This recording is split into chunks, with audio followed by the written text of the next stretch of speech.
Hello, Pastor Conan. How are you? Oh, very good, Eliza. Very good. Thank you. It's an honor to have you on as a guest.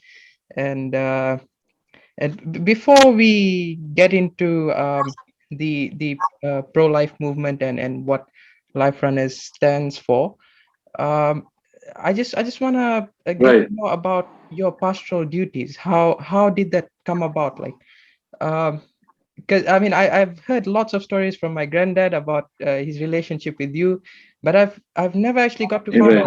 out how you became a pastor. Would you mind getting into that? Sure, sure. Yeah, I'm sure you know by now that I actually used to be a bank officer before became a pastor and all that. I was actually in the bank when I became a committed Christian. We really say committed, like born again Christian, eh? And so that's when I met your grandfather. That's when I met him at the local Lotoka church. And then from there, I started growing in my faith, and I never thought that I would actually leave banking. My thought was to actually progress, because we actually come from a very, how shall I say, a very big family. I come from a very big family, and where we struggle a lot, in terms of lack of money and other resources. So when I got the job in the bank, I thought, okay, I'm gonna make a go of this and get prosperous, paisa depo, and I'm gonna make a lot of money, eh? And so I was actually planning um, to stay in the bank, and I was telling some of my friends, I want to become the GM one day, and progress in my career, eh? And but the more I came to know the Lord, the more I began to sense like there's a certain calling, that I felt going on in my heart, that I could not fight, fight slowly by slowly, I just began to realize that there was a calling God was putting me into. And that's when I started getting involved in running a little cell group. There was a cell group in Rasavitongo.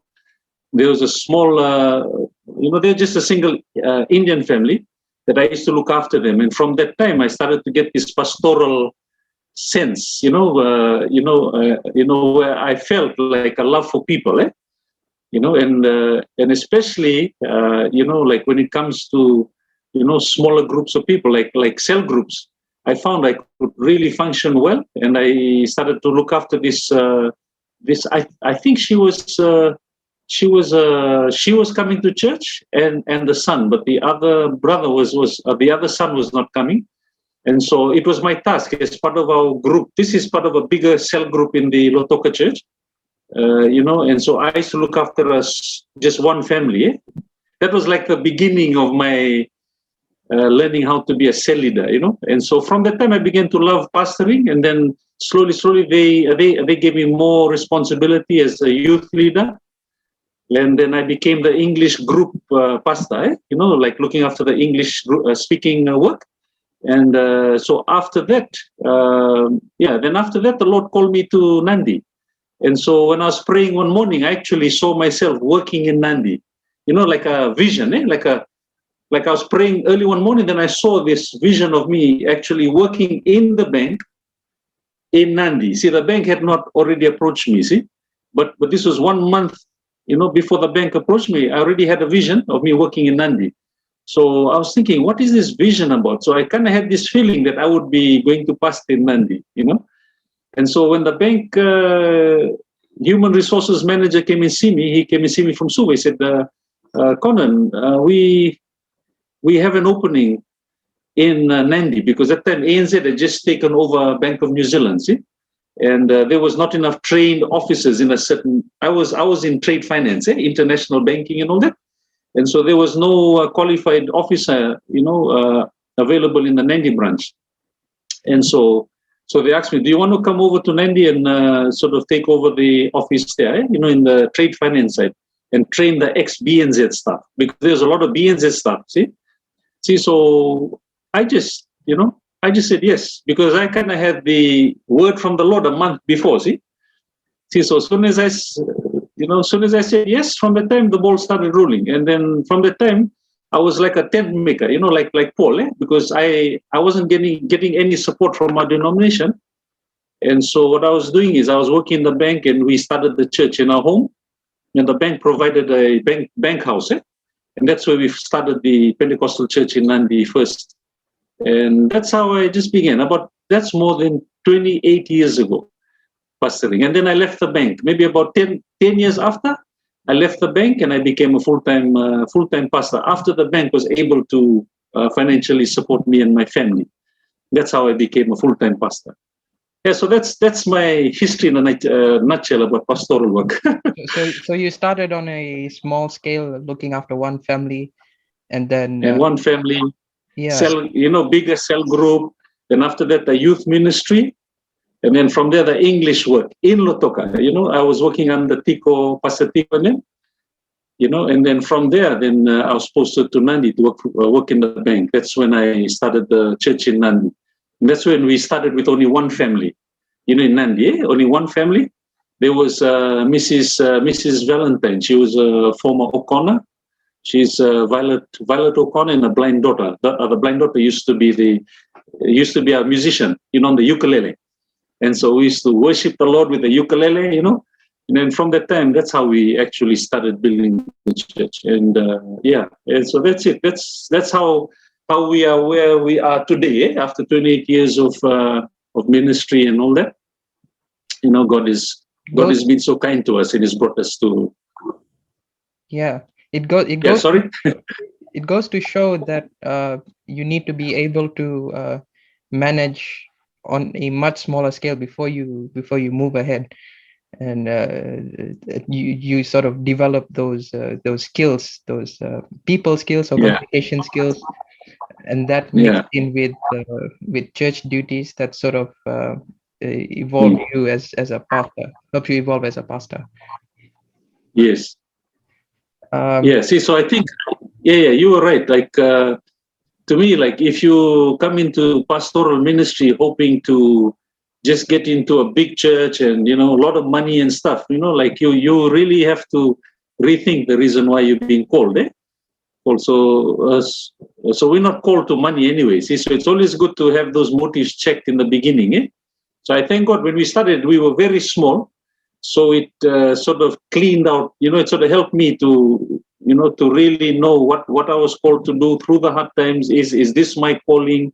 And then slowly develop from there. See, so I wasn't in it for the money, and so, so you're right. I mean, it's good to start from a smaller start, and then you start growing from there. And those of you who are listening in, who may not know, Pastor Conan is a guest, or has been a guest multiple times on MaiTV's The Gospel. The Gospel program. The Gospel program. That's why he may look really familiar to you guys. And now, moving on, the main topic of the day, which is the pro-life movement, the Life Runners movement. As people can see, Pastor Conan is wearing the Life Runners t-shirt. Really beautiful t-shirt. Thank you. How would you describe the movement, Life Runners? What is it about for those who don't know about it? Life Runners is like what you said. It's a pro-life movement, and we actually try to bring awareness of the life of the child in the womb, so that we can say that every child that is in the womb is important. And so we try to bring a spiritual perspective of that as well. Like we normally use Jeremiah 1:5, before you were formed in your mother's womb, I knew you. And that's basically what we're wanting to tell people, is that especially ladies who's under pressure or wanting or planning to abort their children, we normally try to encourage them, that child, that pregnancy inside you is not just a human tissue. That's actually a human being. and so it's just at a different stage of development. Normally people say, no, it's just the fetus, no, it's just the human tissue, it's not yet viable, until you can hear the heartbeat, but really, like, what we stand for is basically for human life, from the moment of conception, and so it's not just after the 20 weeks or something like that, 8 weeks, 12 weeks, or 20 weeks. We are from the moment of conception. We stand for that kind of life, because that's a spiritual standpoint. That's a biblical standpoint. That's clearly we believe human life started at the moment of conception. So Life Runners is basically here to be a voice for the voiceless, because the unborn really cannot speak.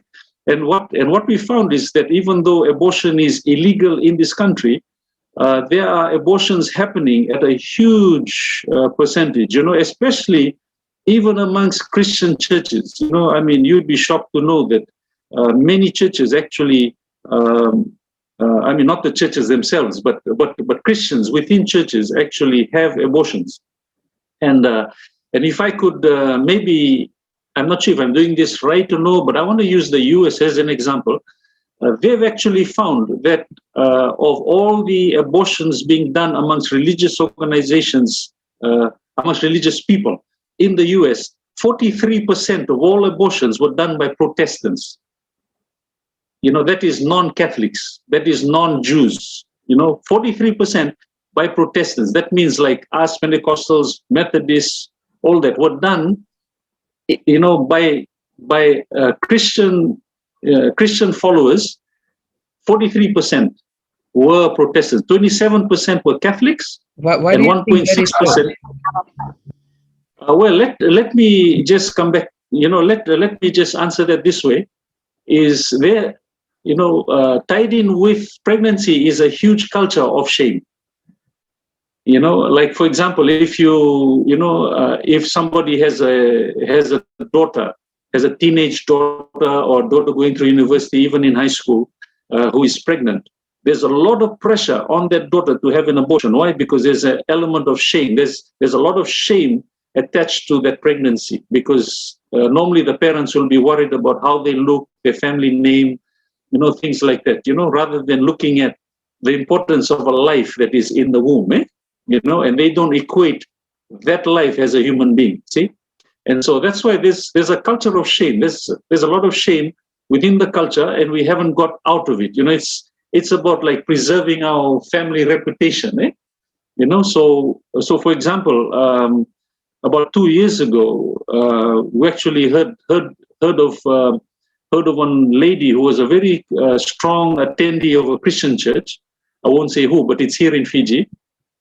She attends church, but she found out that one of her daughters was pregnant, and so she was trying to, even though she was a hallelujah Christian and, serving the Lord and lifting her hands on Sunday and everything else, but she tried to pressure her daughter to have an abortion. See, so when she spoke to my wife actually told her all the different things about the importance of that unborn child in the womb, and that's not just the human tissue. You are actually going to end the life of a human being, and so when we brought through that understanding of Scripture, along with really like what that fetus is, that fetus is a human being. The lady actually changed her mind, and she felt, she felt so convicted. She repented before the Lord. She went back and she made sure that her daughter had the child. Now she loves the child. The child has been born, and the mother and the grandmother, is really, accepted the child, loved the child. And so, sometimes we are under so much pressure. Why? Because we feel ashamed, and so that's just one of the issues. That's just one of the issues. Sometimes it's also career issue.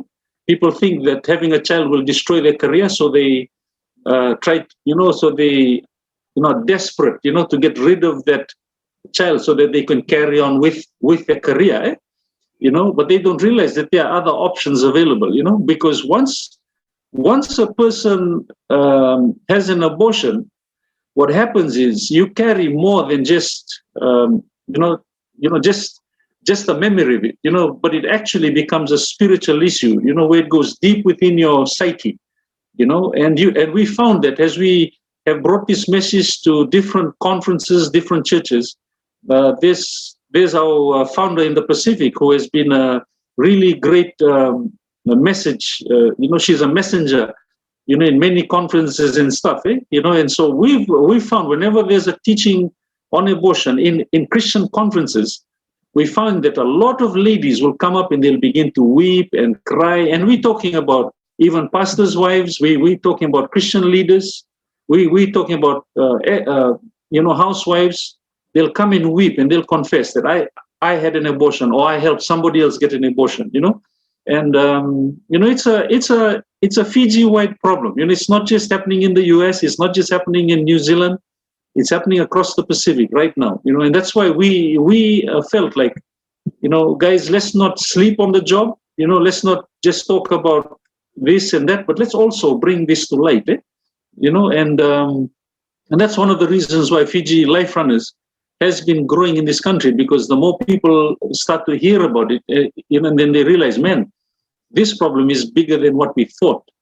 And so that's part of the thing why I believe there's a real problem amongst Christian churches.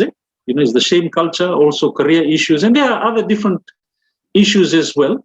But I find that those two are some of the two highest things, highest reasons why. That's a really important thing to note, because I was discussing with a friend sometime this week that in Fiji, why does the pro-life movement need to advocate for something when abortion is illegal? But then you have illegal abortions that are happening at a really appalling rate. I had a question. What do you have to say for maybe those people who question the pro-life movement and say that you're not pro-life, you're pro-birth? Because I'm pretty sure that the pro-life movement is more than just about women being able to give birth. There must be something else that happens to secure the child financially or socially. What do you have to say to address that issue? Okay, it's a very pointed question, a very good question.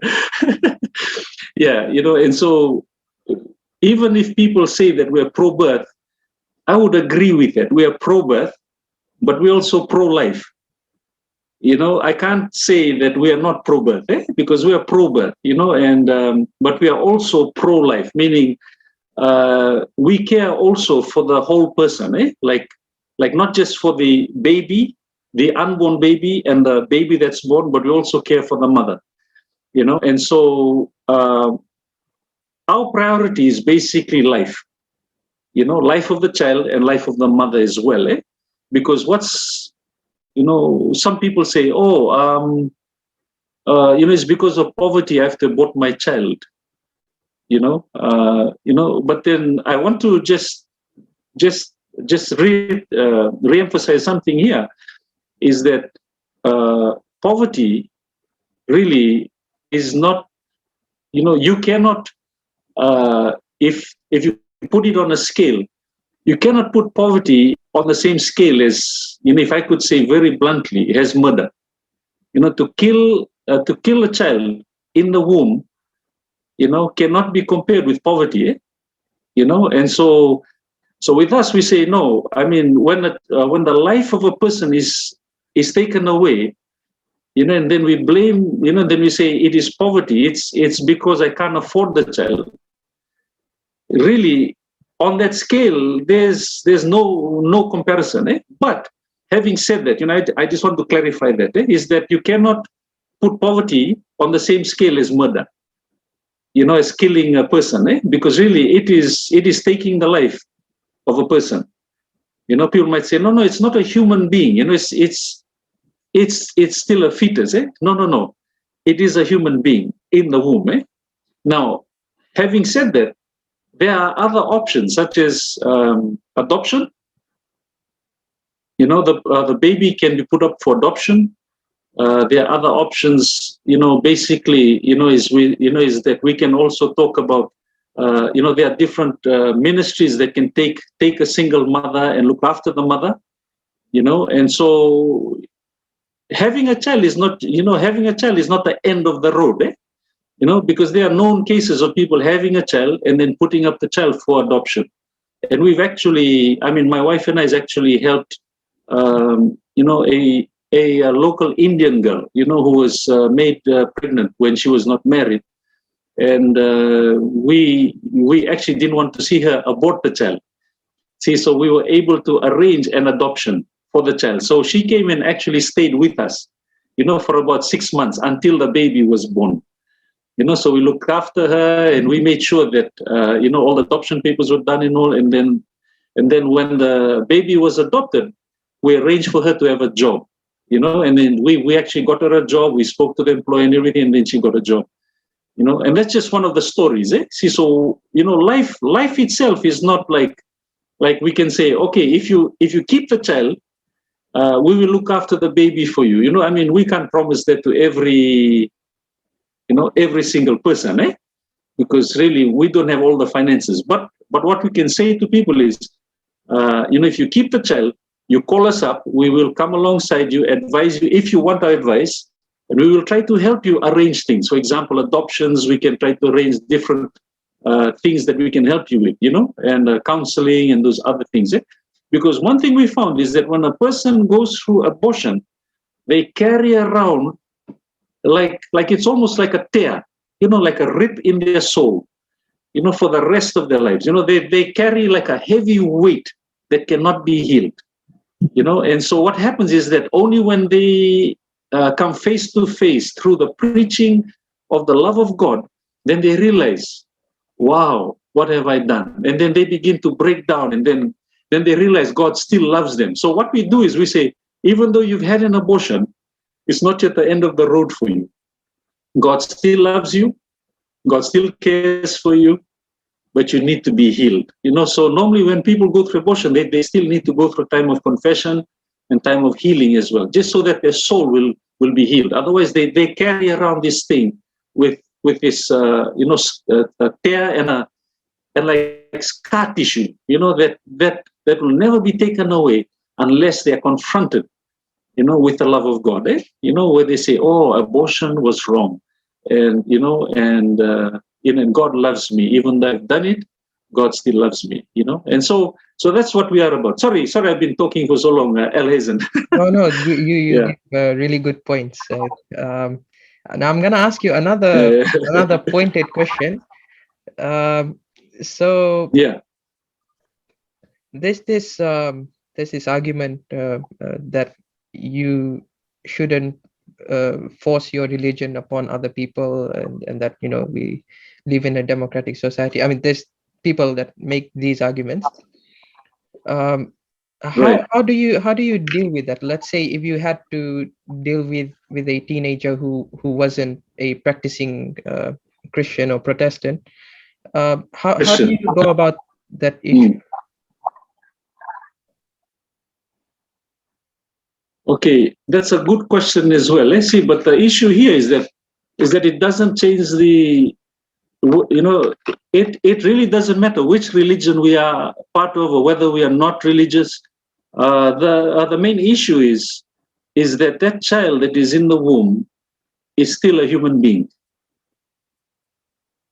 You see, whether or not you choose to carry it or not, or whether whatever arguments that we use, there's a lot of philosophical arguments, But the issue is that child in the womb is still a human being.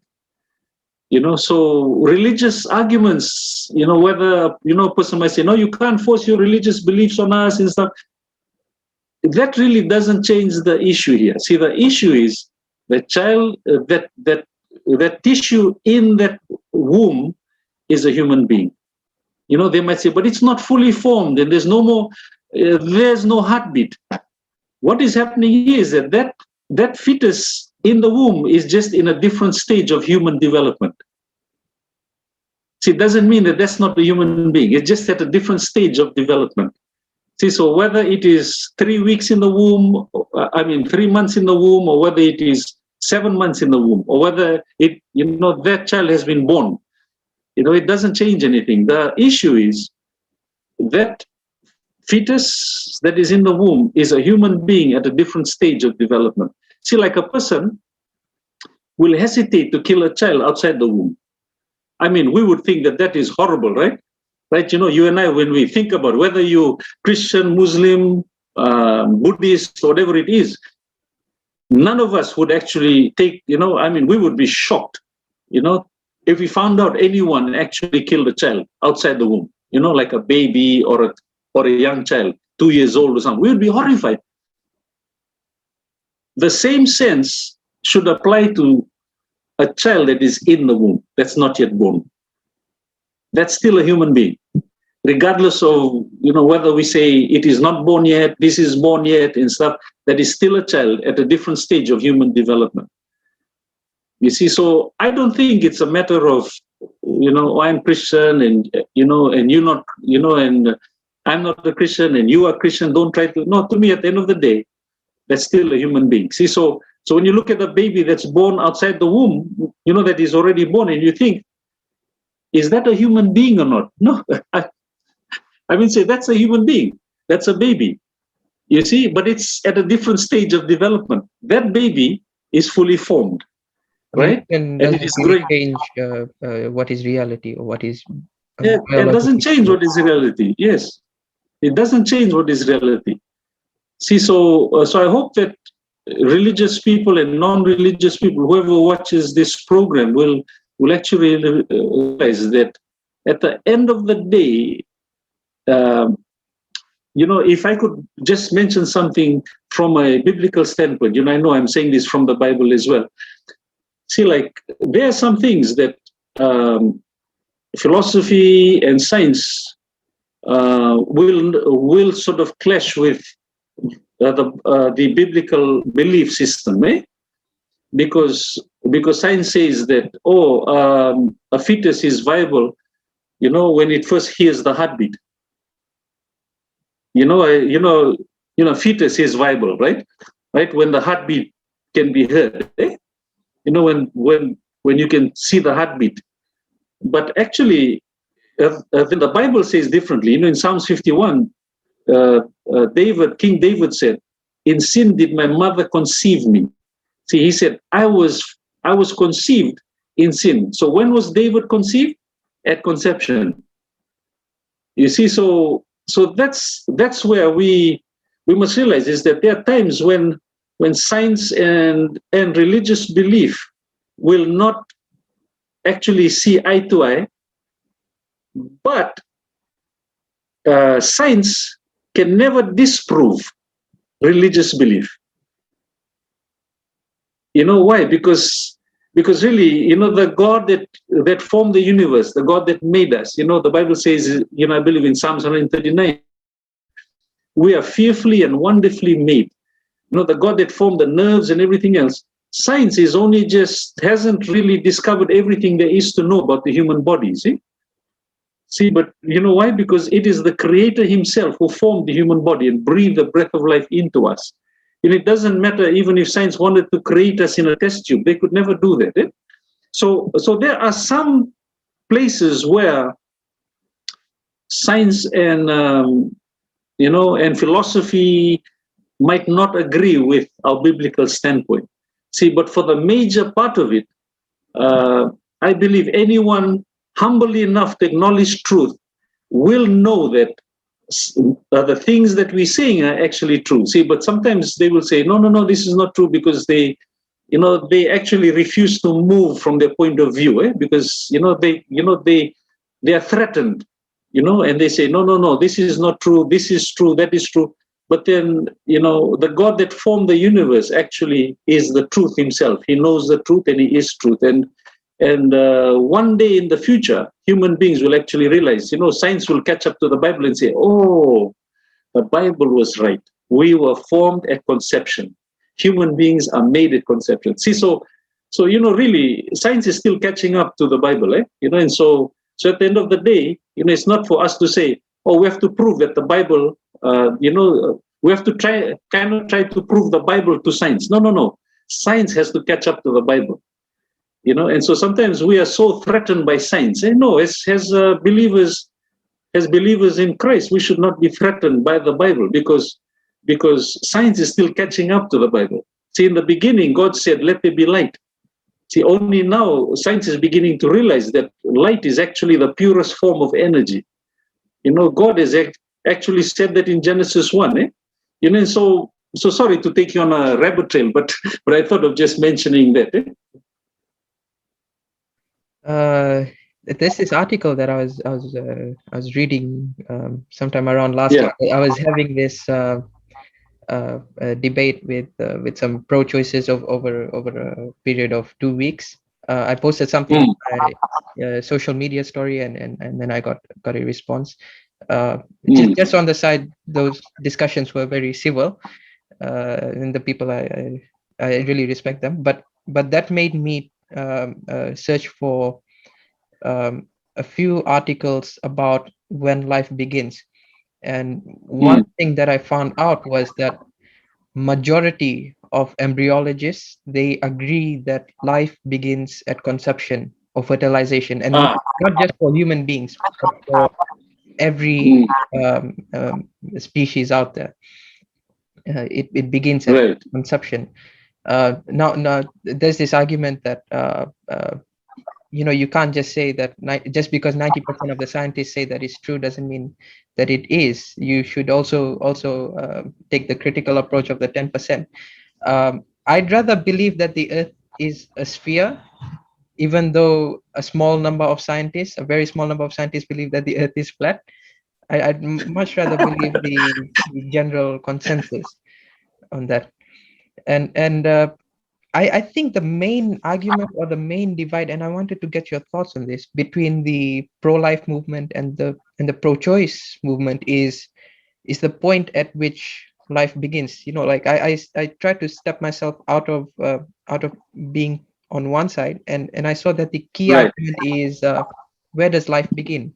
And another observation that I've made was that majority of pro-choices, they advocate for first trimester and second trimester abortions. Third trimester, they do exist, but it's very rare.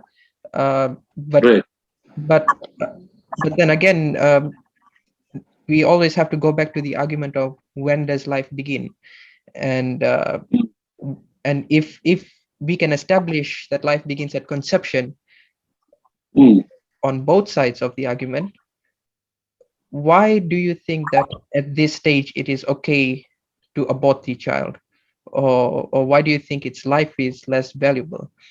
So that's just one observation I've made about the pro-choice movement. I wanted to get your thoughts on it.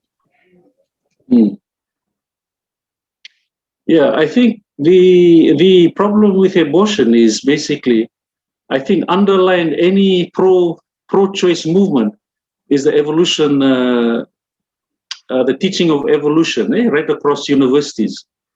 It's where the Charles, Darwin theory came into being. That actually was a challenge to even universities across the world. At that time, most of the universities were actually started by by Christians. I mean, they had a strong Christian foundation. But over time, I think the teaching of evolution, where the fittest survive, actually became the preeminent theory or belief system, and so it slowly replaced Christian foundations within universities across the world. And so when you look at teaching, even ethics that's being taught at universities at at different levels, at the basic levels, you have to first do an ethics class, and you have to before you go up into your different units. Most of these things are based in the evolution theories, and so the right of the fittest to actually survive.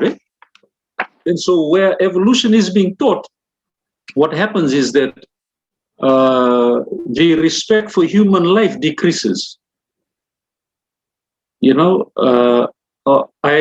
I hope you understand what I'm saying. It's like when people look at the fittest, that they want to have that kind of thinking. Over time, the fittest will always survive. And they start to have less regard for life itself. And that is where we see all this, where Hitler's, sorry to mention this, where Hitler could just allow life to be taken. Why? Because he wanted a master race. He wanted to weed out all the rest. And so he was building a master race of Aryans. And so the main thing is, whenever we allow that kind of teaching at the university level, what is happening is that you will see a person who might be a committed Christian before they reach university. But if they're not careful, when they start going deeper into university life, then their belief system is challenged also at that level, by different teachings and all that come across their path. So I think a lot of this pro-choice movement actually came out of not just science. Science actually, or against, science is not a bad thing. We have good Christian scientists as well. But the problem is that I think basically the problem is the evolution theory. To me, it's basically pushing the foundation of the pro-choice movement, where the respect to life has been sort of weakened or even taken away. See, so that's my understanding. But the pro-life movement, basically, our foundation is God Himself. And so it is from the understanding of what the Bible says and the understanding of God's moral laws that helps the foundation of pro-life. But the foundation for pro-choice is the evolution teaching. So that's something that I think we have to realize. The actual foundations of both are very different. See, so if we try to reconcile both, I think it's going to be very difficult, to try to reconcile God's moral laws to Charles Darwin's evolutionary theory. So that's my understanding of the pro-choice and the pro-life movement. See, so I think when we try to stand up for the right to life for the unborn, we should realize is that the worldview and the outlook of people who are pro-life are very different. They are very different. So I think trying to say, oh, no, it's okay, and all this kind of thing. No, it's a very different worldview. So I think the basic thing that we have to stick to is we stick to good science, but we also stick to God's moral laws. But at the same time, we also try to argue from a philosophical level. For example, one of the arguments that I just mentioned earlier was that would you kill a child that is outside the womb? And then people will normally say no. Then I said, so if you can't kill a child that is outside the womb, why would you kill a child that is within the womb? That's from a philosophical standpoint. You see, so these are things that we try to use to advance the pro-life argument, pro-life movement, because both movements are very different in terms of their worldview and their foundations. See, so that's the basic thing we can do. The only thing we can do is just do a lot of praying and and just loving people. The thing is with the pro-life movement, we have to show that we love people. We don't hate anyone from the pro-choice movement. We love them.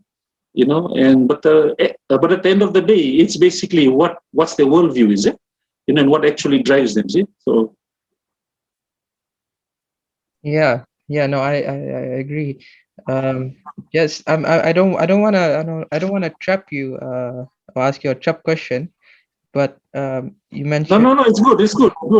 You good mentioned, because some of those questions, some of your guests might be asking. Yeah. So you mentioned how where there is teaching of evolution, there you have more progressive ideologies springing up, but wouldn't that collide with the idea or the fact that 43% of all people who do abortions or commit abortions are from within the religious community are Protestants, 43% of them. Yes. Wouldn't that collide with that idea? No, that wouldn't. See, that thing that I mentioned earlier is that the two of the main reasons, well, that's in Fiji. Two of the main reasons, well, the first one is shame. So normally when a person's, for example, take a family, like the father, mother, and they are quite reputable in the church, and they have a young teenage daughter that has just got pregnant. Normally when, people can be preaching out there, raising their hand, hallelujah, praise the Lord. But when faced with shame in the community, that is when people's real belief system actually tested. Do I really believe in the Bible? Do I really, am I really a follower of Christ or not? Their foundation is not evolution. Their foundation is God's moral law. But it's the issue is the shame factor becomes so strong for them that they rather, cause the child to lose the baby than to lose their reputation. See, so for many people, especially in Fiji, if you think about Fiji has got a very strong shame culture. Like if somebody down the neighborhood, their young daughter who is so well known gets pregnant, that's a big shame for the family. And so what needs to be done is that I think pastors also, apart from preaching about holiness and purity within the churches, like we need to say, okay, guys, young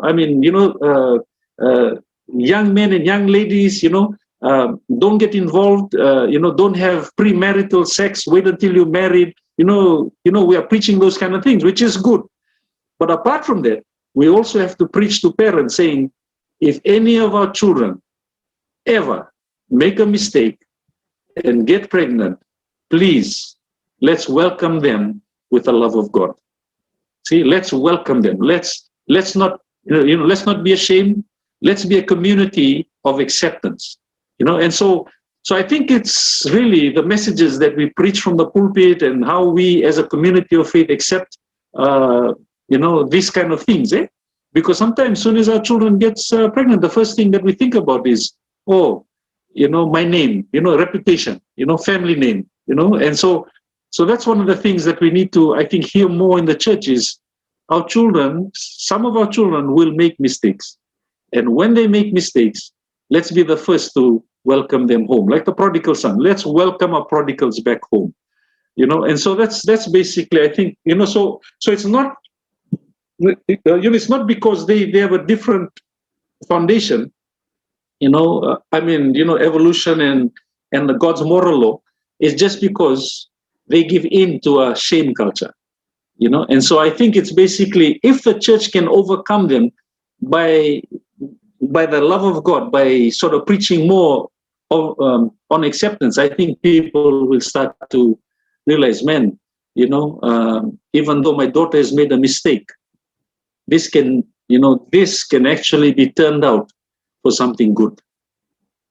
Because, God can take something, that a family thinks is a mistake and make it something that is beautiful, and so that's basically it, a lot of Christians actually go through these problems. It's just because they think, that the church will look down on them, that the church will sort of, really say, talk about each other and stuff like that, but they should, but really, I think the church needs to be saying, no, we're not going to look down on you. If you guys make a mistake, we accept you. We're not saying go and make a mistake, but we're saying if there's a mistake to be made, we'll always accept you. Jesus said to the woman who had committed adultery, he said, neither do I condemn you. Jesus doesn't condemn us, so why should we condemn other people? So that's my thoughts in the matter anyway. Thank you for clarifying that. It's very similar to the example you gave earlier on, that would you rather take a life or no, you equated life with financial issues. So at the end of the day, you have to weigh it out, and it doesn't matter what your financial issue is. There's a life at stake, and Yeah. that's very similar to what you've mentioned just now. Would you rather be concerned about the shame that the society might Mm. put upon you, or would you Yeah. choose to let a life prosper, not end? Right. Right. Right. Yeah, I had another point. So we've talked about how the pro-life movement helps women, young women especially. Is there anything that the pro-life movement needs to do to probably um, um, um, tell the fathers of the child, take responsibility of your child, or counsel them in ways that you were also involved in this mistake. uh, your Mm. job is to take care of your child, because if you look at households, this is a study done in America. Households where the father was absent in the house, children Mm. ended up doing crimes at a much higher rate. So Yes. Yes.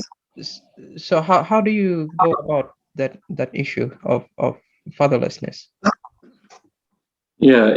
With because Fiji Life Runners is basically fairly new. I mean, we've been here for a few years now, but 2014 or 2015, 2014 or 15. So we haven't actually approached that issue, because uh, I think for that it's not really. It's a difficult one because, like, I think at the end of the day, it falls back to the moral training, character training, moral training of each family. I remember, I think in the old days, like if you made a girl pregnant, you'd stand by her and get married to her. I think that's the old gentlemanly kind of upbringing in the past. I remember hearing stories, like when somebody gets a girl pregnant, and the father would go look for the boy, and the boy would agree to get married, or the boy would come to the father and actually ask for the daughter's hand in marriage. So I think there was a bit more honor in the old days. But I think as people's moral standards start to slip for for a society, I think actually you'll find that the honor begins to slip as well. Where men do not stand up to be men of honor, and they don't teach their sons to be men of honor as well. To me, it's not a really religious thing. To me, it's a whole society, right across the society, where I think fathers need to teach their children, teach their sons to be sons of honor, men of honor, so that if you do this, I mean, of course, they will teach their sons, don't do this, right? Don't sleep with a girl before you marry her, right? But if that does happen, because you sometimes need to realize that you have two young individuals with raging hormones, and so sometimes people chuck that honor business out the window, but after it happens and the girl gets pregnant, I think that situation where sons need to be honorable needs to be at that point. But I think uh, where the society's moral standards have really fallen, and I think you will agree with me that over the last 15, 20 years, 10 years, even up till recently, moral standards in our society have just fallen. I mean, fallen so badly. Things that we didn't think was able to be done before are now being done. And so we are seeing the standards of our society falling lower and lower and lower. And I think it's sad because what happens is that it comes back down to our children. So our children are no longer honoring. Like the sons are no longer standing up as men of honor. And so I think there's still some around.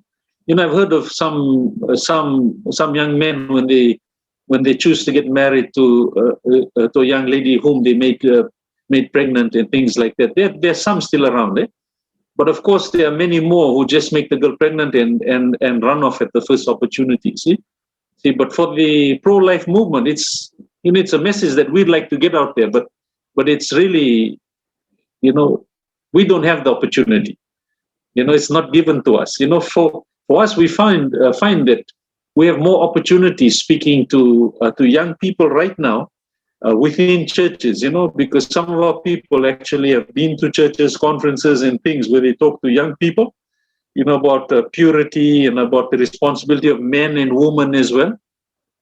But as to after the girl gets pregnant, I think it basically falls again to the family unit.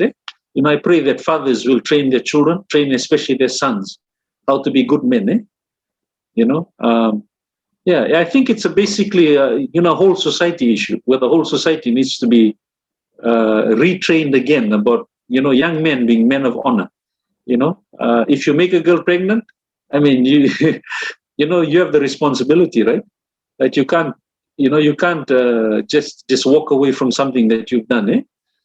And so but I pray that we do have the opportunity. It's a good question that you raised.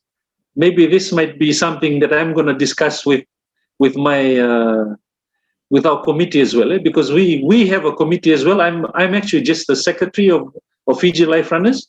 I have a president, and then there are others who are actually part of the board as well, and I'm one of the trustees of this of this organization as well.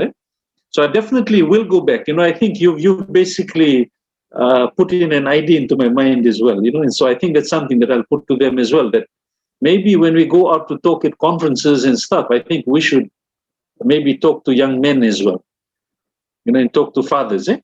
Bring a message to fathers. About talking to their sons and all that. So thanks for that, Elazan. I think that's a great question. Yeah. Yeah. I mean, no problem. I'll take credit any day.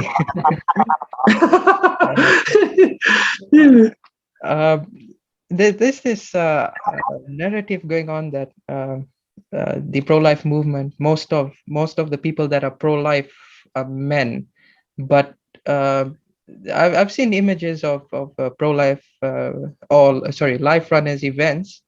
And I see a lot of women. In fact, I see majority of women being involved in the movement, and it's not the picture that people paint.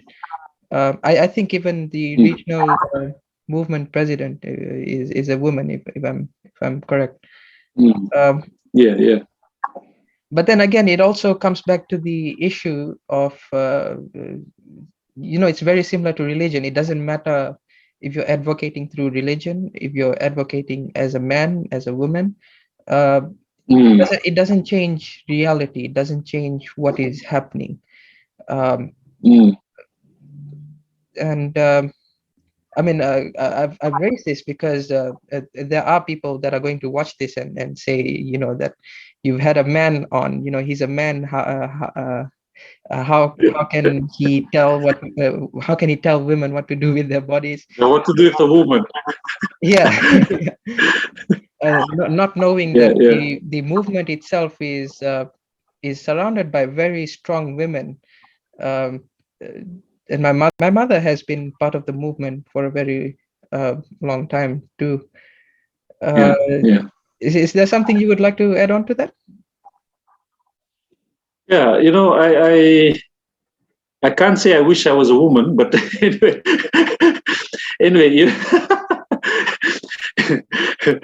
but the only thing is that for example, when a woman gets pregnant, there are two hands that clap, right? It's not just the woman that made herself get pregnant. It was a man, right? And so I think that a movement like pro-life, Fiji Life Runners, which is a pro-life organization, I think it's healthy to have men also advocating as well, because there are men also who actually have actually said, I didn't want her to get an abortion. I didn't want my girlfriend to have an abortion, but she went ahead and had an abortion. And so I think men also have a stake to in this as well, because some of the ladies say, no, it's my body, I can choose to do it, do with it with what I with my body what I want, but at the end of the day, when you look at it, is that the fetus, let me go back to the unborn child, the unborn child that is in the womb is actually a different human being.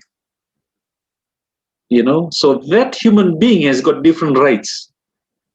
That unborn child is not part of her body. I mean, it is living in her body, and you could say at a stage it is part of her body, but scientifically it is not part of her body. Why? Because it is a separate human being. And so the woman might say, no, I've got rights over my body, I can choose what I do with it. But actually, that fetus or that unborn child in the woman's body is a separate human being. See, so would we say to a person, okay, you are a mother of this child, so would you kill your child that is already born? See, and the mother will say, no, I don't have right to take my child's life. It's the same concept. It's just that a child that is born, and a child that is in the womb, these are two, just one is born and one is unborn. But see, the woman that says, oh, I'm a woman and no one tells me what I should do with my body. Actually, the child that is in the womb is not her body. Is actually a separate human being. Unique DNA. And so that's why, it's got a very unique DNA. Exactly. And so, but the thing is, as much as whatever I would say here to you on this program, I believe that all the wonderful ladies who serve with me on this ministry, who are some of them actually, like the president and the vice president and all that, they're all ladies, and the treasurer is a man, and I'm the secretary, see? And so all of them would actually say on this program the same things that I've told you, exactly the same thing. So whether I'm a man or a woman, to me, it's just basically I'm a messenger, basically to try to promote life in the womb, because we don't want any other lady to make a terrible mistake. Why? Because there's a lot of ladies who has had abortions and they've regretted it. Down the track, when they look back at their lives, they said, I should not have had an abortion. Because they've realized, man, this thing have hurt me. Some of them have gone on to have miscarriages after miscarriages, and they've said, I shouldn't have had an abortion. And so that's just something I just wanted to mention. I wish I could have brought one of the other ladies onto the show, but since I'm the one talking here, like whatever I've said, they would have said the same thing. Before moving on, I just wanted to check with you. How much time do you have? Oh, I can stay till tomorrow morning if you want. That's awesome. No. Just keep going until I want to have my cup of tea, man. Sure. That's completely fine. But yeah, I mean the argument that or the narrative that you can't say anything because you're a man it's not an argument that is based on legitimacy. It's an argument based on emotion. It's an argument based on retaliation. Yes, exactly. But, you can't tell me what to do because you belong to that class, or you belong to that gender, or you belong to that race. But at the end of the day, it never changes the reality of what is. It never changes the fact that an unborn child is being taken, that their lives are being taken. But then you have this, speaking on morality, you have this issue of rape. Now, majority of abortions are done. It's due to convenience. There's a study done by USA Today that the left-leaning news organization, but they found out that majority of abortions are done due to convenience issues or financial issues, and a very small percentage of it is because of rape. But if we solely look at that small percentage of the victims of rape, how do you address that issue? It's a very touchy, it's a very polarizing issue. How do you address that? Okay, it's a good question, because like you said, rape abortions actually constitute a very small percentage. I think over 90% or something are actually abortions done through because of convenience, because they want to go on to their career, or because they just use it as a birth control or something like that.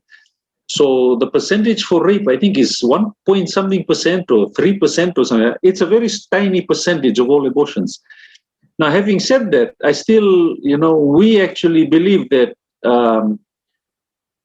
rape does not justify any abortion, but it's a horrible thing to happen to anyone. To me, and I believe to all life runners in this country and internationally. Actually, Fiji Life Runners is only one country. Life Runners actually covers internationally. But I think to any life runner, any pro-life advocate, rape is a tremendously horrible thing to happen to anybody. To me, if a person goes through rape, that's a terrible thing, and and our hearts break because of it. But having said that, rape itself should not justify abortion, because the unborn child that is in the womb is an innocent human being. You see, that unborn child was not responsible for the rape in the first place. Regardless of who it was, that unborn child was not responsible. I know that people listening might not understand me, but again, I'm speaking from God's morality, like God's moral laws, is that you can never condemn an innocent person with a guilty.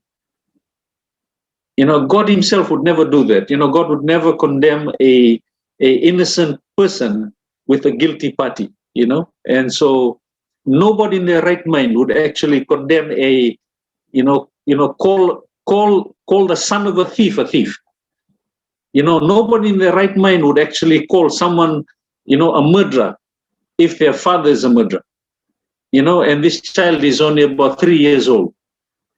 Never in our wildest mind would we ever dream of saying to a 3-year-old child, oh, you're a murderer. Why? Because your father murdered. Right? That would be unheard of, right? I mean, the child is innocent, and we wouldn't, just because we send the father to life imprisonment, we wouldn't send the 3-year-old to life imprisonment as well.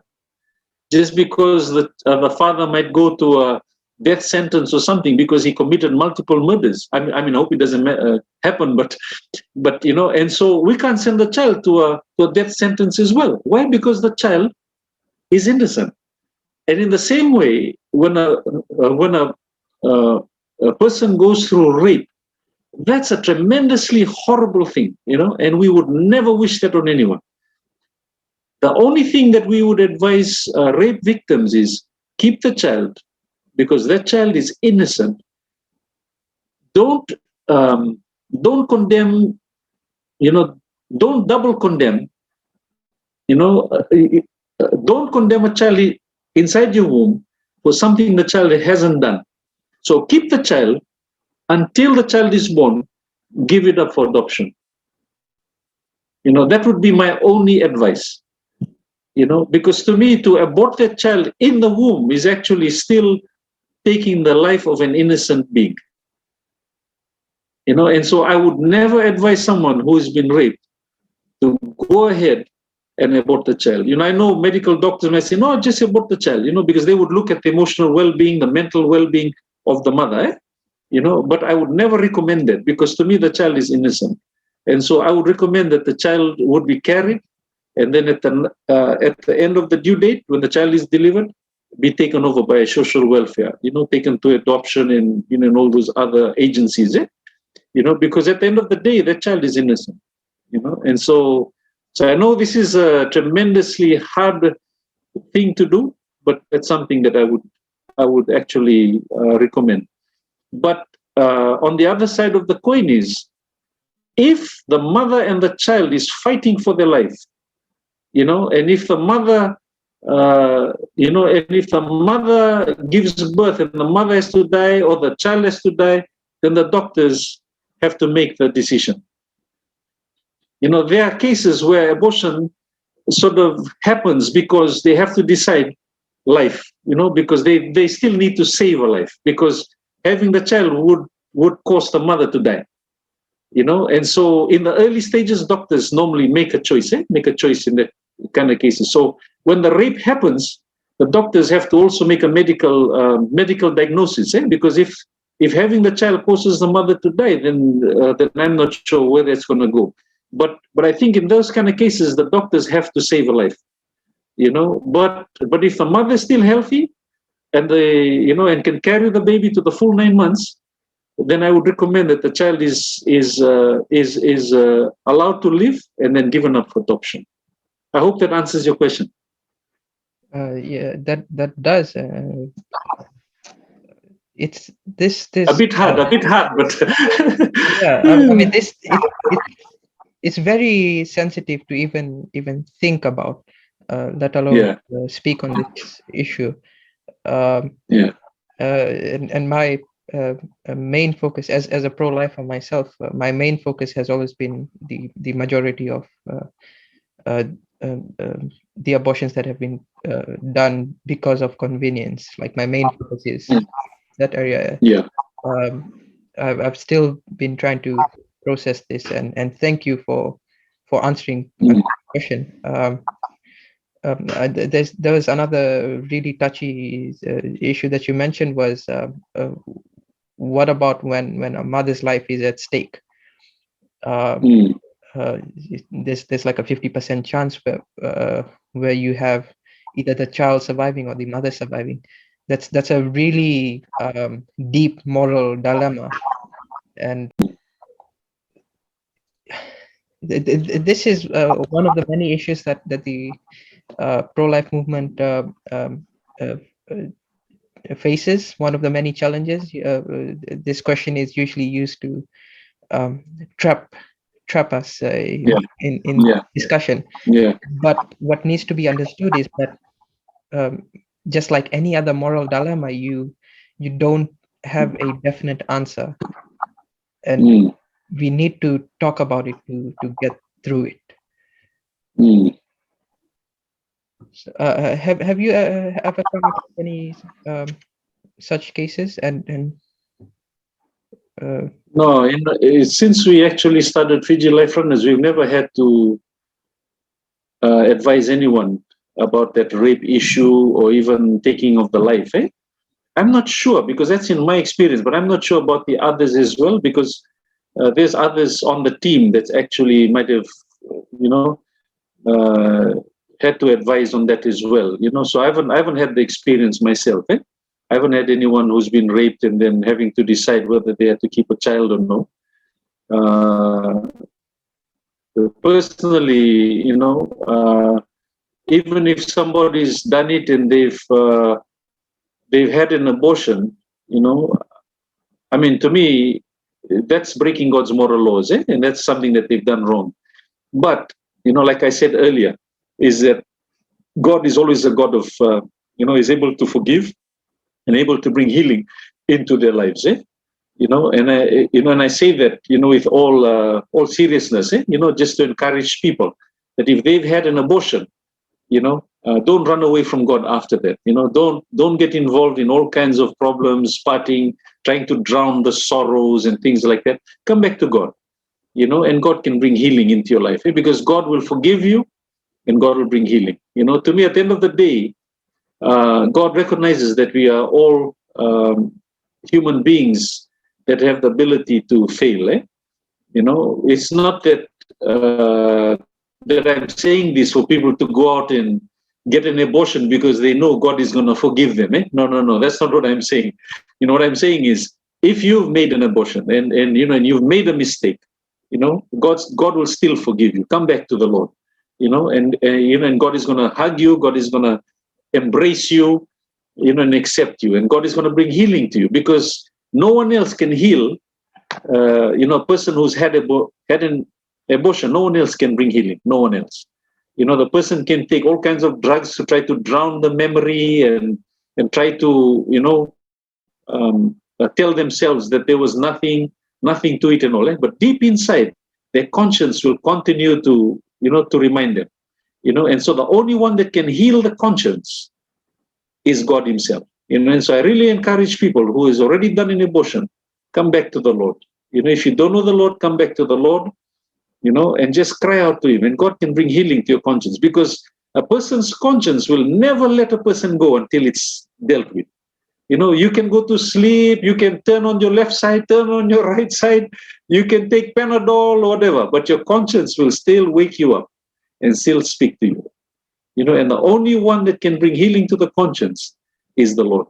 And so once they confess to the Lord, once they come and they cry out to the Lord, when the Lord brings healing, then they'll realize, man, I should have done this long time ago. And so that's my plea to people who's had an abortion.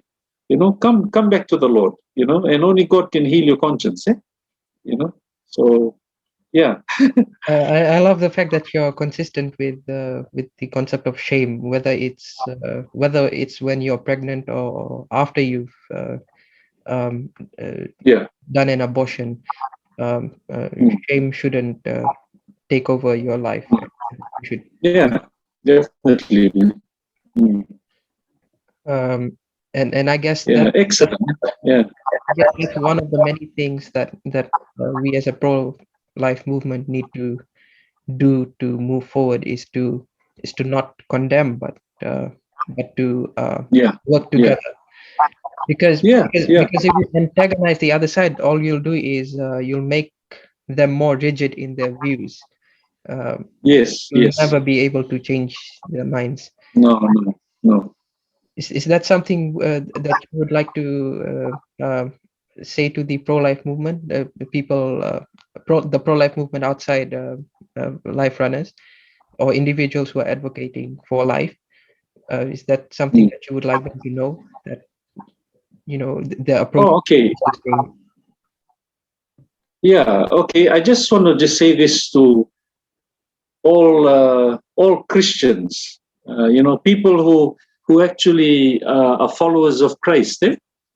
You are really a pro-life. You're really a pro-lifer. Anyone who's a follower of Jesus is a pro-lifer. To be a pro-choice and to be a Christian is really anathema. Like it cannot work. Being a pro-choice and saying abortion is okay and being a follower of Jesus, that cannot work.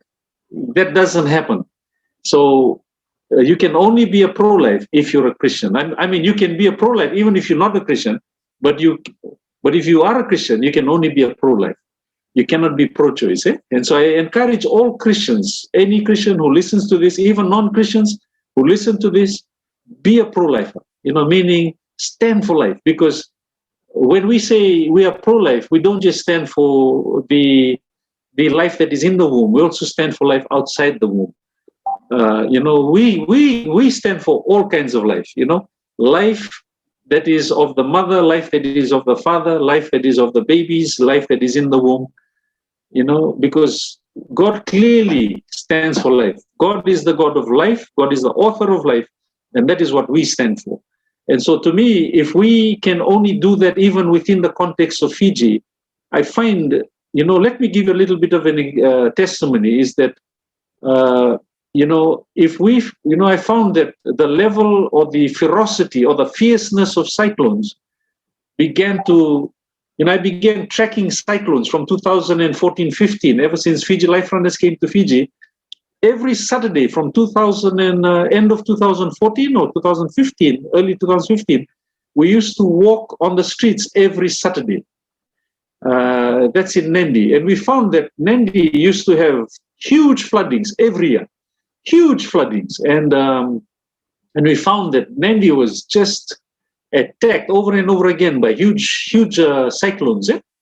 But ever since we used to walk, I found we used to walk in Namaka area and down towards Matinta. I found that the ferocity of cyclones or the fierceness of cyclones and hurricanes against Nandi began to fall. And so I found that, for example, when Winston hit, Winston was actually coming this way, and we thought it'll hit Nandi, but it went around that side. Then it hit around then it went out of Fiji. Then it turned back again. But instead of coming back to Nandi, it sort of went out the other way, towards the Bly Waters, and it missed Nandi. And I found that whenever a cyclone would come towards Nandi, it would sort of divert slightly. it's as if there's an angel of life that watches over this town and saying, no cyclones here. And this is just my personal testimony. That's one thing that I've noticed, is that whenever we've actually walked for life on the streets of Nandi, every Saturday we'll actually put on this t-shirt and we'll go out for a walk. And we proclaim as a team. There'd be 5 of us sometimes, sometimes there'd be 30 of us walking on a Saturday morning in Nandi. And a couple of years ago, I think Lotoka started as well. But ever since Nandi started, that's one thing I've seen, is that we have seen less ferocity of cyclones. Cyclones have actually hit Nandi from time to time, but it hasn't been to the intensity that it was in the earlier years. Because I've been in Nandi over 28 years, and I've seen that cyclones against Nandi have sort of fallen. And I've come to the conclusion is that when you walk for life, you introduce a culture of life, and you remove a culture of death from your community. When you walk for life, you replace the culture of death with a culture of life. And that's just a testimony that I have. And I pray that other communities would take up this challenge.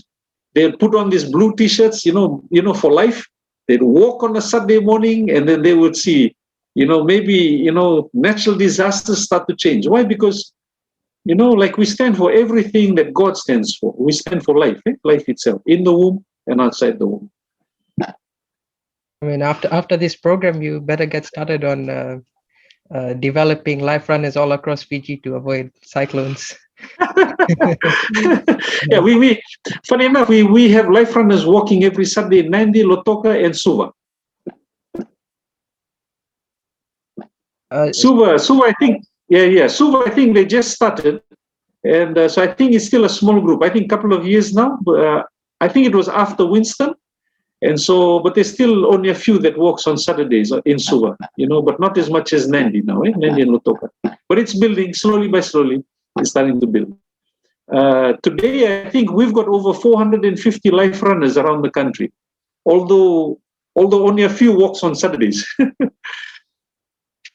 Did you guys ever face any retaliation or protests against the movement? Or no. Or was it or did you get different feedbacks from different parts of Fiji? Like, were there more people in support in Suva compared to Nandi? Yeah, we haven't found any persecution. We haven't found any major attack against this particular organization, against our pro-life movement. We basically found a lot of acceptance, especially amongst pastors have been open. We're actually trying to get more pastors on board so that they can try to encourage their members as well to come walk with us, put on the blue t-shirts and sort of march for life and things like that. And so we haven't had, funny enough, in Fiji, we've basically had a lot of acceptance rather than rejection. And I think basically because there's a lot of Christians around. I think Christians actually outnumber non-Christians, I think. So it's kind of like we are very widely accepted. But at the same time, there's a lot of abortion still happening in this country. So I think we need to continue the fight against abortion in this country, even though it's illegal. And so, so thank God we haven't had any kickbacks yet. I think in the US, they actually do have a lot. I think in certain countries, they still have a lot of fightbacks. But in Fiji, not so much. That's quite an interesting thing. And that could very well be one of the many reasons why it's still illegal in Fiji. But then there was this article around, I think, 2018, late 2018 or around 2019. There's a group in Fiji that pushed for the legalization of abortion. But in my opinion, I still think that it's a very small movement, and most of them they use social media to further their ideas, thus explaining why some of us may think that it's that idea is prevalent in Fiji, when in reality majority of people accept pro-life ideas. Yeah, I think you might actually get quite a few of the NGOs, the NGOs in Suva, basically headquartered in Suva, who actually are quite pro-choice. They're quite pro-choice. There's quite a few of them. I think there's a few of them that are pro-choice. But of course, that's their understanding. I mean, we don't condemn them. We don't speak. We don't want to name people. But it's basically everyone has their own opinion of it. See, but we are glad that abortion is illegal in this country, and our prayers are that it's never made legal. The dangers are is that sometimes with slowly by slowly, as the world standards start to fall, and people's worldviews start to change, especially through universities and all that. As people come out of universities, then they start to go into government, and they start to go into some of these decision-making bodies. They can try to start to influence, the laws of the country, and maybe try to influence different, the perception of people. And one of the things that we were shocked about is some of the countries like Ireland. Ireland, we thought, was a strongly Catholic country, and Catholics stand a lot against abortion. But I think a couple of years ago that I read that Ireland had a nationwide referendum whether or not they should legalize abortion or not, and they actually a majority of the Irish population actually said yes, we should have abortion. See, and so I think we should not think that, okay, just because we are a majority Christian country, that that we might not have that. See, so even though today we might be saying that, okay, there's a lot more people who are pro-life, I think we have to also be on our toes all the time, because sometime in the future that can change, because we don't know really what's going on at the university levels and the places, the institutions of learning. Because sometimes, like I said, on the foundation of the pro-choice movement is evolution, and so evolution is a concept that's very much pushed by universities, and so we do have to be always on our guard. What is not acceptable today could easily change and be acceptable tomorrow. See, and so we just need to be on our guard all the time. Yeah, no, definitely. In the United States, in universities you have a lot of these ethics lecturers, and I'll give a different example apart from evolution. They broadly speak on the benefits of Marxism and Right. the downfalls of capitalism and the Western society. And so you have this new generation or new breed of people who hate their country and want to destabilize the capitalist economy, or just anti-Western values and traditions. Right. It wasn't like that a few years back, and I think in a few years in Fiji we might also see something similar, if provided that this is also happening in our universities, where children are being taught that the pro-life movement is wrong, and I do think that every university needs to provide two sides of the argument instead of just one. But if only one side is being provided in universities in Fiji especially, then I think we could see a shift in the issue of abortion over a number of years ahead. The power of education, right? Yeah. See, so education is not wrong. I mean, education is good, but sometimes, we only say, people have to be careful, because sometimes you can be so educated that you educated, out of any good, out of any good, good use. I mean, on the practical terms, sometimes education might be different, from what is needed on the ground. See, so I'm not saying that, in a negative way, but I think we do have to, be sort of careful, what is being taught in our universities and stuff. But of course, that's left to the government of the day to decide. No, yeah, definitely. One of my friends in the UK, he got a letter from his university. Now, the universities in the UK are very similar to the universities in the United States. So he got a letter one day, and by the way, my friend's white, and there is this event that is going on, and it specifically stated right at the top. It said, if you're white, you are not allowed to attend this event. Wow. And that is happening in the Western world.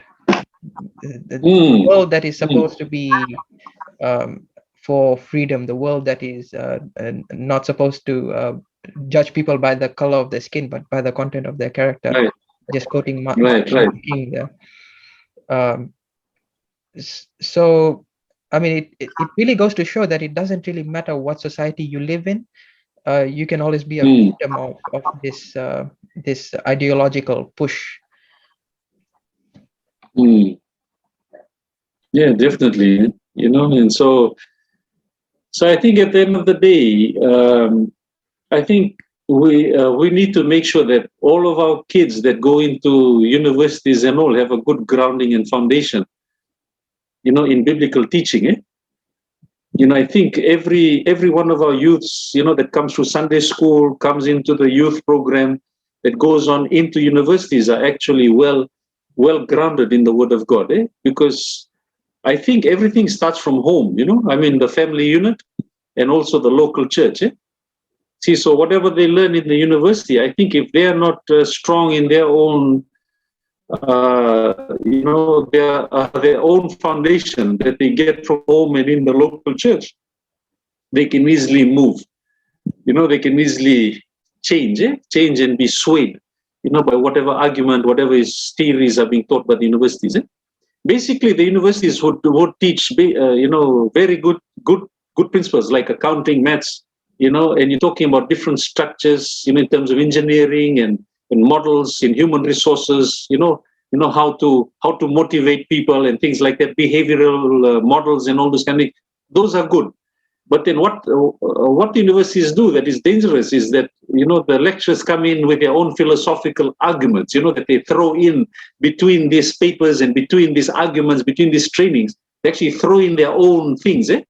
And so, because if the students are not strong at home and in the local church, whatever that they're being taught there, and if they're not committed at the local church level and in their family, if they're not strong enough there, then what happens is that they can easily be swayed, by this, by whatever is taught at the university level. And so I hope I'm not sounding like I'm banging on the universities and all. I mean, to me, universities are a needed thing. I mean, tertiary education is so much needed.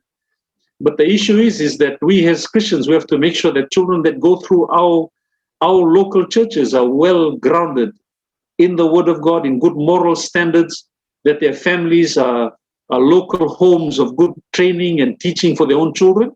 Because otherwise, our kids go through universities and they come out just like they will start in the factory and they come out as a wrong product. And so we've got to make sure that we're offering a counterbalance. Counterbalance to good,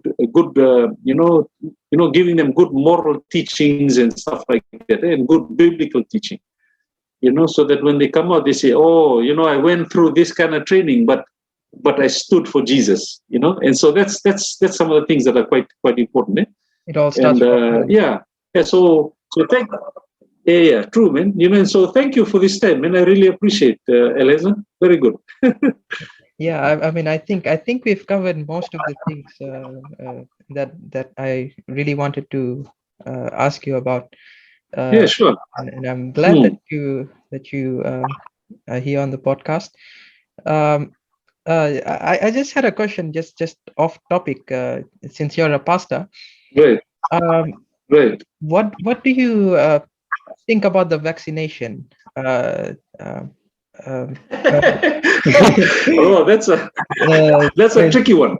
I've seen a lot of people that are very divided on this issue, and you have one side, they're just magically gaining magnetic powers, and then the other side, they're saying, there are benefits to the vaccination, Yeah, yeah, and that if you weigh the yeah, risk to reward ratio, it's much better to get vaccinated. So what do you yeah. as a pastor have to say about this issue? Well, as a pastor, I must take the Philippians 2, 2 encouragement. Philippians 2, where Jesus, where Paul writes to the Philippian church, and he says, let this mind be in you, which was in Christ. To always think on others. So when we take the vaccine, it's not only about me and my health; it's also about others around me as well. Of course, the first consideration is my health, right? Like I want to make sure that I'm healthy so that I can continue to serve God well for many more years to come. But the second most important thing is others as well. And so I should take the vaccine because I don't want somebody else to get sick. I don't want the elderly to get sick. I don't want the older people in the community to get sick, or the ones with diabetes, or the ones most likely to die from the COVID, to get sick because, I haven't been vaccinated. Because if I'm vaccinated, that allows me to be less of a threat to others, And so I think a lot of these arguments going around, people don't really think on others. They really thinking like, oh, okay, there's a conspiracy theory going around, and they don't really get their mind to, should I think like Christ? Christ always thought about others. He did not come to be served, but he came to serve. And so I think basically when people argue about this and that, like we need to ask them. We say, okay, if you don't take the vaccine and you get sick, right? And you walk into your home where there's your grandmother there, and you have the potential to make her sick from the COVID. Okay, would you be happy with that, or would you want to have the vaccine so that you don't hurt your grandmother? And so people need to think about that. And I think one of the first things that I thought about, honestly, as a pastor was, is this the mark of the beast? And so I did my research and everything else, and I came to the conclusion, no, this is not the mark of the beast, because this could be a forerunner. This could be in preparation for that. This is not the mark of the beast. It's like the credit card, right? Right? I have a credit card, right? And on the credit card is a chip, right? Now the credit card and the chip is not the mark of the beast, but that could be a forerunner to what's coming. See, one day there'll be a chip somewhere, either it'll be a literal chip on our heads or on the right hand, or it'll be some kind of computer thing or something. So that's a forerunner. That's not the mark of the beast. I have a credit card. I have a debit card. Also, with this vaccine, without the vaccine now is that you cannot travel. In some places, you cannot be employed at some places in the US, and I think now it's happening in Fiji. And so in Revelations it says that if you do not take the mark of the beast, you cannot buy or sell. It's coming to almost the same thing. But having said that, this cannot be the mark of the beast. Yet, and notice what I'm saying, yet. Your credit card is not the mark of the beast. This vaccine is not the mark of the beast. Because when the mark of the beast comes, you will know it. And then you'll have the option whether or not to take it. You see? And that's the same thing with me. When the mark of the beast comes, I will know it. And at that point, I will make my decision not to take it. But right now, since I know this is not the mark of the beast, and this is going to help all the grandmothers and all the sick people around me, especially in church, when the church does open up and as we gather together, I don't want to hurt others in the church, right? And so I've taken the vaccine, and I've been encouraging all of our church members to take the vaccine. Some of them are still not sure, some of them are still hesitant, but I don't force them because it's the principle from Romans 14. Okay? You cannot force somebody to do something that they don't want to do. Romans 14 principle is if you worship on a certain day, you cannot force somebody to worship on that day.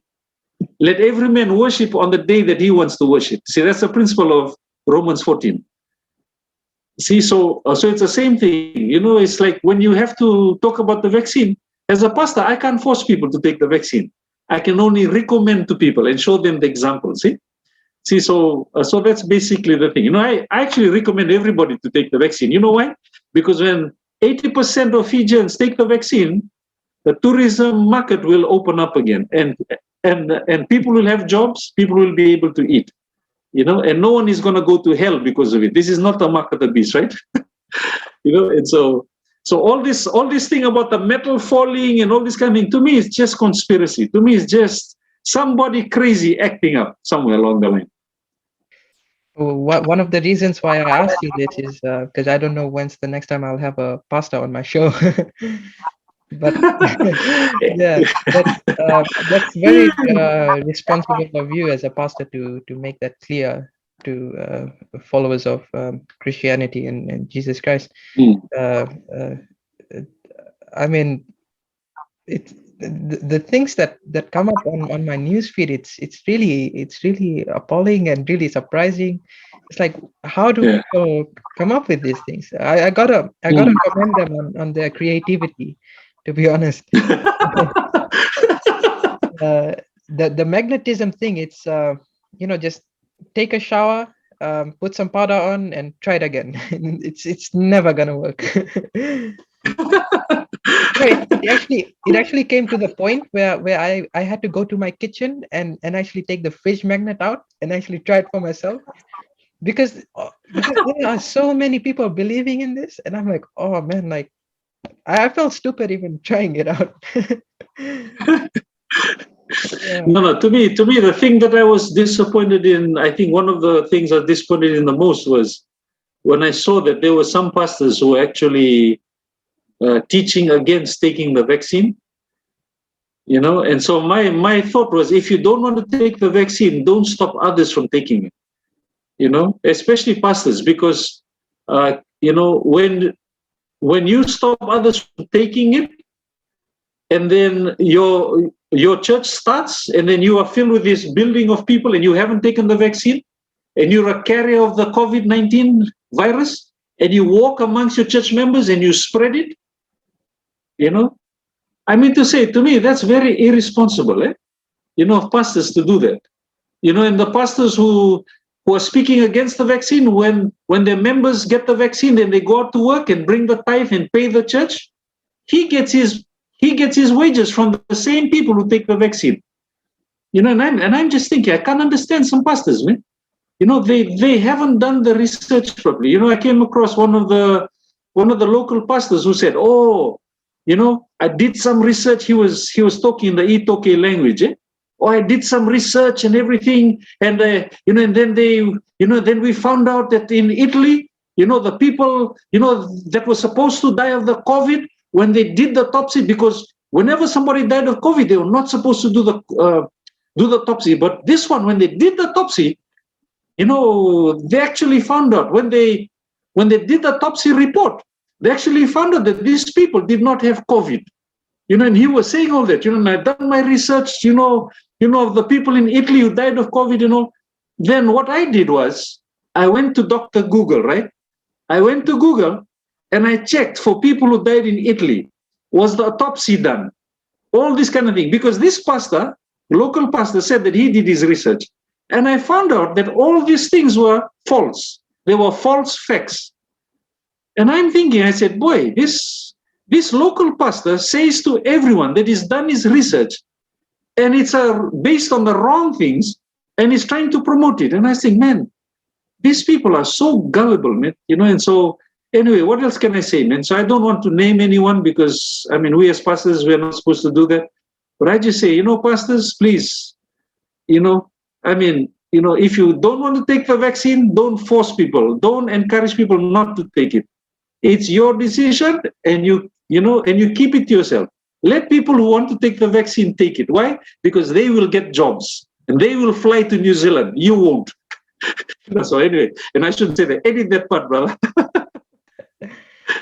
uh, yeah, I mean, and it's scary when you realize that they might have no, they actually have preached it to their congregation or their followers.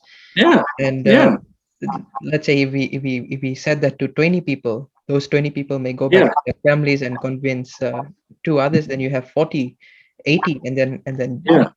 I mean, you can see that manifest itself on social media whenever you see a post that FBC or Fiji Village makes about the vaccine or concerning the vaccine.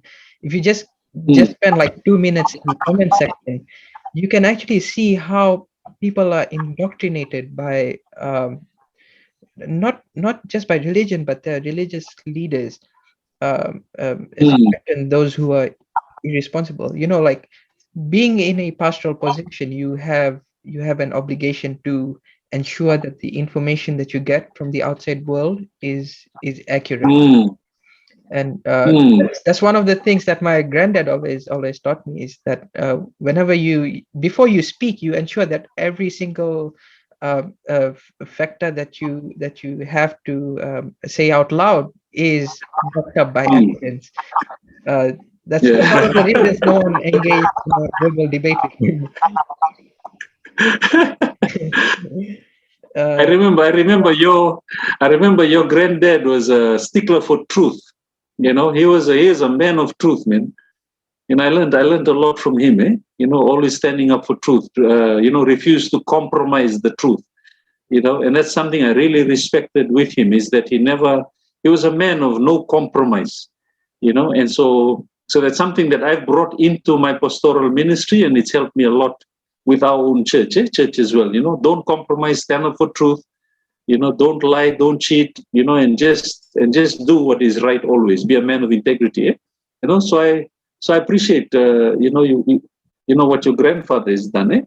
So praise God for that.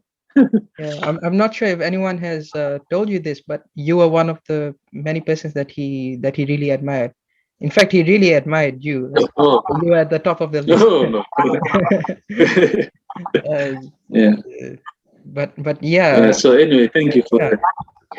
I'm really happy um, to have had you on the show. Thank you for accepting the Thank you. invitation. Thank you for voicing out your opinions and your stand on the issue of abortion. Um, Mm. um, and I'm yeah. That's all I want to say, is that I'm really happy to have you on. Is there Thank you, anything Alexander. is there anything that you would like to tell the people that are listening in before we sum up? Yeah, I just want to tell people, just try to be a better version of yourself, especially now. Like, try to, it doesn't take a lot just to, change. It doesn't take a lot to be honest.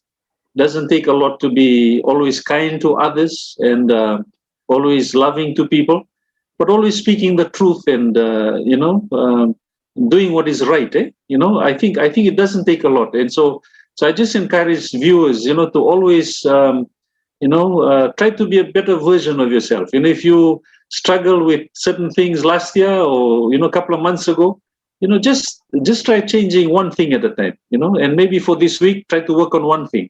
And so just work on that one thing, until it gets better. And so I just want to encourage everyone. I think if we start with one, I think that one can be two, and that two can be four, and that four can be eight, and just continues to grow. The lifestyle of integrity can increase across Fiji, that we can be a country of honest people of integrity. And so I just wanted to say that to people. I think Fiji has seen its fair share of people who are not honest, people who always, tell lies and stuff. So I think it's good to have a country that is known to be a country that is a country that stands for truth. And yeah. So I just want to just encourage people, just be the better version of yourself, and just finally, life is precious, and God is the giver of life. So if you made a mistake, again, like what I said earlier, if you made a mistake, with abortion or something, especially to those ladies who are, might be listening in. God is a God of forgiveness, and God is a God of healing. God always has the best plan for your life, and so just run to God, and you'll be surprised at what God can do. Yeah. So thank you very much for having me, El Hazen. I really enjoyed my discussion with you tonight, and I pray that God will richly bless you and your podcast as well. Thank you, Pastor Conan. So, all right, ladies and gentlemen, that is podcast number 3 with Pastor Conan.